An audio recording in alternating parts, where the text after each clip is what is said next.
Hi, this is Shambhavi. Welcome to my weekly podcast about spirituality, love, death, devotion, and waking up while living in a messy world. The Satsang with Shambhavi podcast is recorded live each week with students of our nonprofit community, Jaya Kula. For more information and to find out about attending a satsang, visit jayakula.org. Thanks for listening. Much love to you, wherever and however you are. Vishnu, it's actually not maintenance in the sense of keeping everything the same, but it's maintenance in the sense of keeping the path, Keeping things on track. Yeah. And just thinking about how keeping things on track might involve destruction. Absolutely involves destruction. Could you talk about that? Sure. Well, let's just backtrack a little and remember that this alive reality can do anything it wants at any time for no reason at all. So there isn't really a path, there really isn't a journey, and there really isn't a course to be corrected. But we have this experience we call duality, and it's been compared, as most of you know, in the tradition of Trika and Dzogchen to a city. What is that thing they say in some movie? There's a million stories in New York City, and this is just one of them. What was that show? Well, just like in whatever show that was, there's a million stories here. Even though anything could be possible and any story could be blown up, tossed out, reformed, redirected at any time, there are a million stories. I mean, really, this alive reality is functioning with some sense of narrative. I don't really understand it, but it seems apparent, right? And we, as beings with some ability to self-reflect, we who are partaking in the cosmic capacity for self-reflection, we don't own this. We don't own self-reflection. It's just something we are, by the grace of God, able to experience. We have built into us, as part of our spiritual DNA, this sense of journey or path. And that is motivating, right? And it's not the absolute reality, but it's how the game is being played here. So the story arc is, we come into this world, in whatever condition we come in, these stories are happening, and we have this sense of a journey. And it could just be the journey to buy a house, or the journey to get married, or the journey to achieve something in a career. I mean, it's not, obviously not, for a lot of people, a spiritual journey. But eventually, all journeys, like little streams, go into the main journey, which is the big story arc. You could think of all those little journeys as the episodic weekly things. And then the big story arc is there's some movement toward the getting of more wisdom. And that's just stamped all over our reality, all over the place. We get wisdom from everywhere, and then we get more and more attuned to it as we do spiritual practice. So the principle of maintenance, which is represented, at least in the Indian traditions, by the avatars of Vishnu, Ram, and Krishna, etc., etc. They're often spoken about in the tradition as making course corrections, when the narrative's going off the rails, I guess. But it's something about keeping the narrative going, whatever particular narrative that is. So in the Mahabharata, Krishna appears as Arjuna's charioteer and as a guru to the Pandavas, and he's making a course correction to make sure, basically, that the war at Kurukshetra happens so that the Kali Yuga can be ushered in. That's like a giant arc story, the change of a yuga. Mm-hmm. So that's when the avatars appear and kind of go, okay, cats. Oh, and this is the reason, really, or there's always many, many layers of possible explanations, but the reason why Krishna is having this conversation, we call the Bhagavad Gita, in the middle of the field of Kurukshetra before the war starts, and he's trying to persuade very vigorously Arjuna to fight the war, when Arjuna is saying, oh, I don't want to, for various bogus reasons. And it's Krishna's job to make sure that that war happens. And it's a destructive war. Tens of thousands of people die. But that's what needed to happen. So maintenance means the maintenance of the narrative, and not the maintenance of things as they are and always will be, because whatever's happening here in manifest life, which is the only place that the narrative applies. This is the theater of God's narratives, all the different weekly episodes and arc story. And we're the players, or we're the ones being played by God to play all these parts. I've been thinking a lot about the Mahabharata, actually, particularly during this time. It just seems to be the story of this time. And it's so rich. And I was thinking about how in the Mahabharata, nobody is evil. Mm-hmm. Nobody is evil. And nobody is so off the rails that they can't make it back to goodness.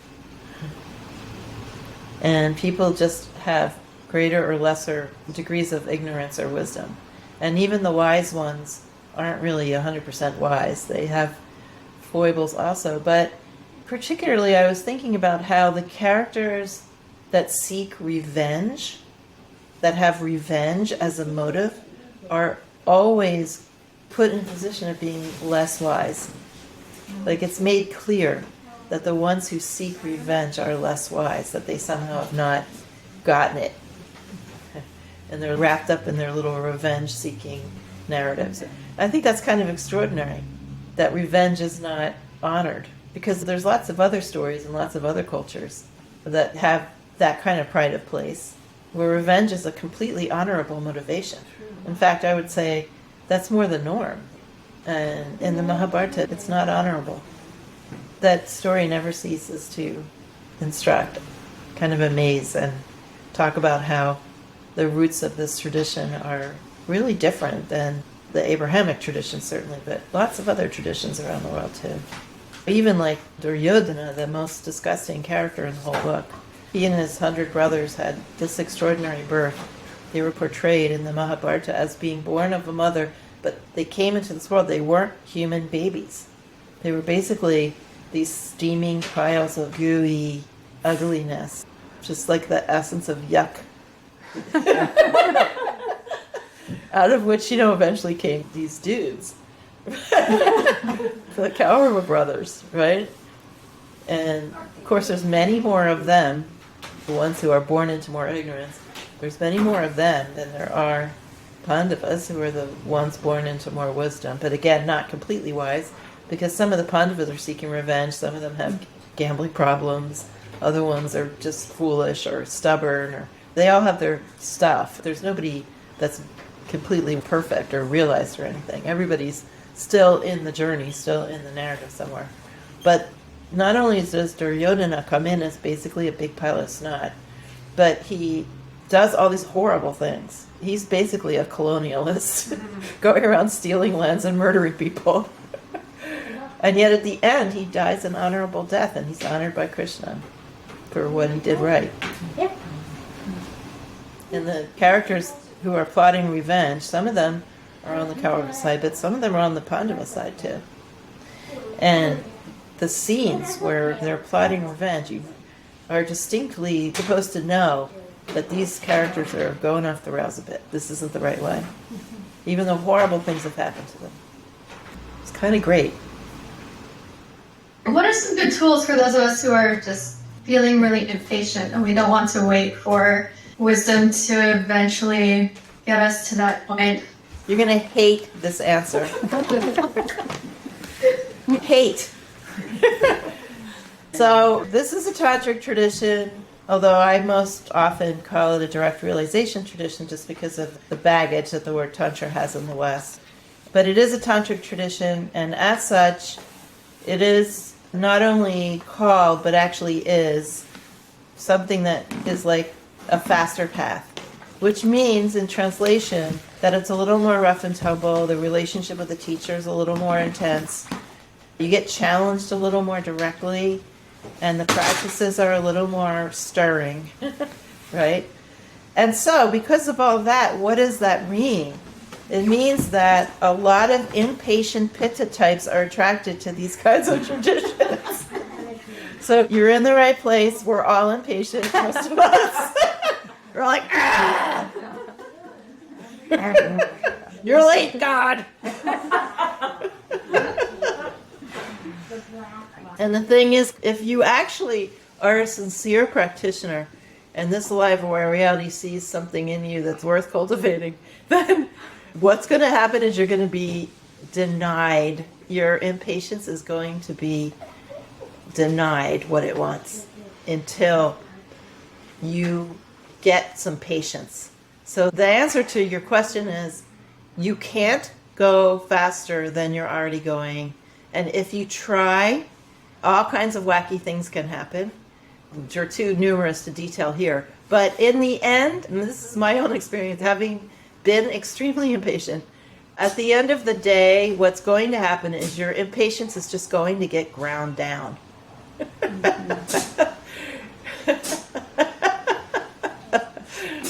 And I think there's a bunch of people here who could fully attest to this.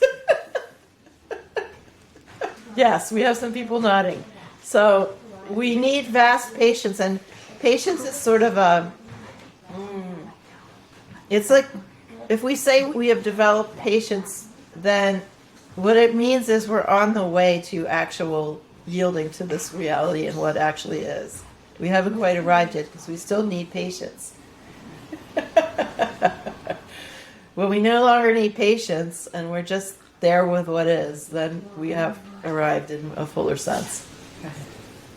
But there's lots of people in these kinds of traditions who just want to go faster.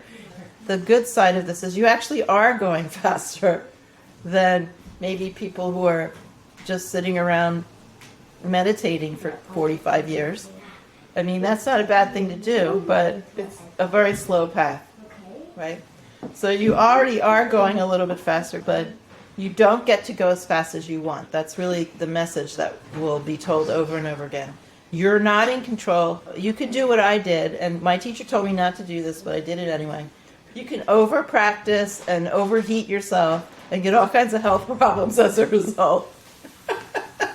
That happened to me when I was younger. But yeah, I feel for you, but the only solution I have is to be part of the aspect of this reality that's going to frustrate you. That's the most useful thing. When you say that this is a faster path, is that because of Guru Yoga?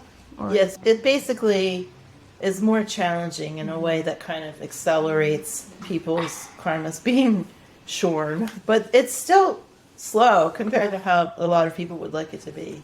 Things just take time. What does it mean to over practice? Like, how do you know if that's what you're doing? You get heart palpitations and fevers and things. You strain yourself. Too much strain. You could practice all day long and not over practice. It's not about the number of hours. It's about the attitude you bring to it. So the more tightened attitude you bring to it, the more likely you are to get inflamed. Practicing because you want to have your result now. And you have the erroneous idea that you're the one in charge. I can't stress enough, and I don't think that people remember this enough, that whatever you consider to be the fruit of the practice from where you sit right now is completely conditioned by your limited experience. So the idea is that we just learn, and it's kind of funny that you ended up here now instead of 10 years ago. When I would have been like, yeah, I'll give me some fast practices.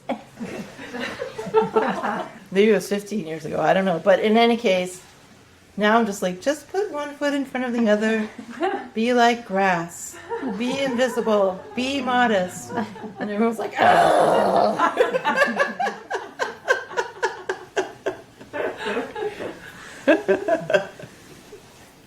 Could you help relay that message that the fruit of practice is not anything like what we're picturing it's going to be? Here's a good way. Think about who you had a crush on when you were 6. And what if you had to be with that person for the rest of your life? We have lots of things that we desire at different stages in our life. And we have an idea of what is going to make us feel fulfilled. But are those the things that we think of in later stages of life when we have more wisdom? Just in an ordinary sense, not necessarily. I would have ended up with some kid named Bruce who liked to find dead bugs in the playground. I mean, who knows what Bruce is doing? So the idea is that we have limited perception right now, and that includes concepts. So part of our limited perception is concepts about what this practice is about, what we're going to gain, etc. And of course, all of those things are conditioned by our experience of being a separate individual. So when we talk about self-realization or getting siddhis, getting powers, or whatever, it's generally something that we're getting for ourselves. I'm going to be this. I'm going to experience that. It's like certain experiences we want to have, or certain powers we want to have, or skills we want to have for us. We want to be a certain kind of person, and we don't want to be another kind of person. This is all from the perspective of someone who's still having an experience of separation. So what this practice does is it erodes our experience of separation. So when you go on, you're no longer going to imagine the fruits of practice as being something that you get. You know, an experience or a power or a position or just another brand to be admired or getting rid of some annoying karmas or upsetting karmas. What you yearn for changes. So the idea is don't get stuck with what you're yearning for now, because you're just in grade school. You're in spiritual grade school, right? Don't get stuck with Bruce. What this practice brings, and others like it, is just so much more than what you imagine. So much more. And I've said this 18 million times, that the fruits of the practice are nothing I ever imagined, and nothing anyone ever told me. Isn't that weird? Okay, I had a bunch of Titan teachers, so of course they didn't tell me certain things. They were into their Titan thing, right? But I saw in some of my teachers who weren't Titan, I saw in them the fruits of the practice. And the only hint about what was actually going to be the fruit was my feeling of just being so deeply moved by the teachers that had some actual modesty and humility. I just really gravitated towards those teachers, and that was a harbinger of things to come. Not all the things that people told me about what would be the fruits. Right? I'm curious with what you were first talking about, maintenance and service of the narrative. It sounds like what you're talking about, not getting attached to Bruce, is like not getting caught in our own personal narratives. Well, it means you can get caught in them, but we always want to have a double vision. It's not like we're trying to ignore our little narratives, but we want to understand they're temporary and that they're not our final destination. I think this goes into sort of God realm stuff where we pretend to understand the big narrative that Vishnu is in charge of, and somehow then aligning our little narratives to that. Well, I think this just relates to our experience, or how we relate to what we call direct experience. There's been a vast, in Western scientific rationalism, a vast devaluation of direct experience and primacy given to things of the mind. And it's to such a degree that a lot of people don't even know what direct experience is, because everything is just mediated through their intellect and their thoughts about things. Right? So it takes for some people, a really long time to even know that there's some other way of being in the world. Right? And this goes for spiritual life too. There's many reasons why people relate to spirituality in a conceptual way. And some of that is just quite innocent. We literally don't know we're doing it, because that's the way we relate to everything. Right? So people will talk about spiritual life, and it's all conceptual and very little direct experience involved, but you won't know it. So that's part of my job, is to try to point that out. Of course, people don't like that sometimes, but that's the work that I have to do. That can be used also in a manipulative, less innocent way. But in general, I think for most people in this culture, in any case, it just takes a while to grok what direct experience is actually about, and to divest yourself of the concepts and your narratives about spirituality and yourself as a spiritual practitioner, so you can just be there with what's actually happening and not have so much to say about it. So although it's definitely an obstacle to have more of a God realm or any realm relationship to life or to spiritual practice, that's the material we're working with, and I think it's pretty innocent for most people who just don't know that you're doing it. And then we're also just very attached to it too. So the thing is, if you're really engaged in this kind of tradition, the teacher is going to be telling you when that's happening. They're doing a myriad things to try to get you into a position where you can just, in a simple way, have some direct experience and know what that is. The thing would be to not fight that too hard. Somebody said about the direct realization traditions, if a teacher points something out to you, it's good if you can just take that in. But if you have a reaction against it, it's good if it doesn't last for more than a couple minutes, but it shouldn't last for more than a couple days. Right? You should be there understanding that you actually have to give some things up. And what you have to give up is your ideas about everything, including yourself. It's a very thorough tradition. Both this and Dzogchen and Chan Buddhism, other direct realization traditions, are very thorough. And that can make them kind of scary. Do you unpack the thoroughness a little more? Well, they really consider themselves to be technology for really divesting of any conceptual way of relating to life and just being immersed in living this and this alive awareness, just being immersed in that in a state of total spontaneity and improvisation. I mean, that's the end game, right? And as Abhinavagupta said, to become the player rather than the played, meaning to be able to interact in all these narratives and not get stuck in any of them and create your own narratives. So that involves this like 360-degree adaptability, and it involves not getting stuck anywhere. The Taoists describe this as invisibility, being able to walk through life in an invisible sense that you're not really grasping anything and nothing's getting stuck to you. There's many ways of talking about it, but it's very thorough in the sense that you aren't coddled and told, well, you can keep this and you can keep that. And, oh, that's really a brilliant idea you just had about what I call what I thinkism.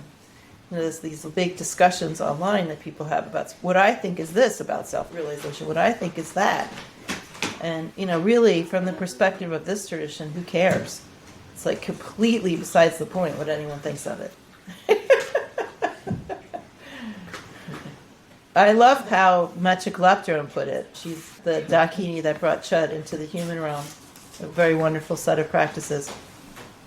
Two of her direct students wrote down her teachings of Chud when she was alive, and they put it into a book called Machik's Explanation. This book is really, really long.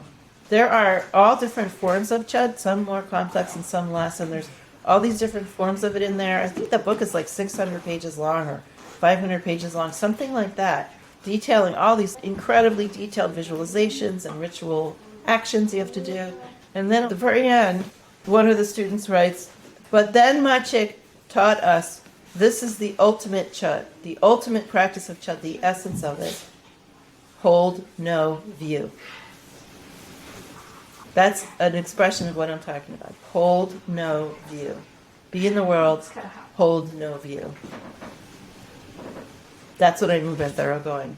Other spiritual traditions say, well, this is the view. This is what you should think about this. This is the right and this is the wrong. This is the ethical and this is the non-ethical. This is how a human being should behave. This is what's valuable. This is what's not valuable. You know what Trika says about these ideas? Trika says, all of these are for the unenlightened. These are all ideas for babies. That's what Trika says. Trika says, but we all are unenlightened. We all are babies, so we'll have some things to do. We'll have some views we can work with, right? We have the view, we teach the view. But at the end of the day, Trika says, none of this has any value other than as a teaching tool for the unenlightened. At the end of the day, we're not holding any view. The practices are unimportant. If we want to do them, fine. If we don't want to do them, fine. The view of the traditional is just a device. We don't have to think about it ever again once we get to a certain point. That's what I mean by thoroughgoing. It basically undermines its own thing and says, hey, this tradition is not necessary once you get to a certain point. Not, these ideas are eternal. This is the right way to be in the world. It'll be here forever. P.S. Donate. Build this temple. Build this monument. You know, Ma said, don't build anything. She said, the whole world is an ashram. Why are you building these things? But then her students wanted to, so she went along with it. That's this tradition to a T. We'll just go along with you guys, but ultimately, none of this is necessary. It's only necessary when we need it, and then it's not necessary when we don't. So it doesn't give you a lot to hold on to. I mean, how many people would be like, so what spiritual tradition do you practice in? And you're like, Trika Shaivism?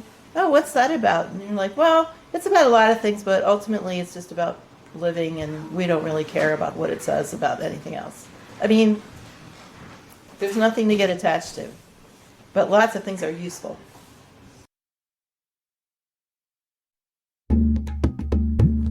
Satsang with Shambhavi is produced by Jaya Kula, a nonprofit community offering opportunities to learn and practice in the direct realization traditions of Trika Shaivism and Dzogchen. If you enjoyed listening, please help us keep this podcast and many other teachings open to all by making a monthly or one-time donation. Visit jayakula.org to make a donation and explore more of our offerings.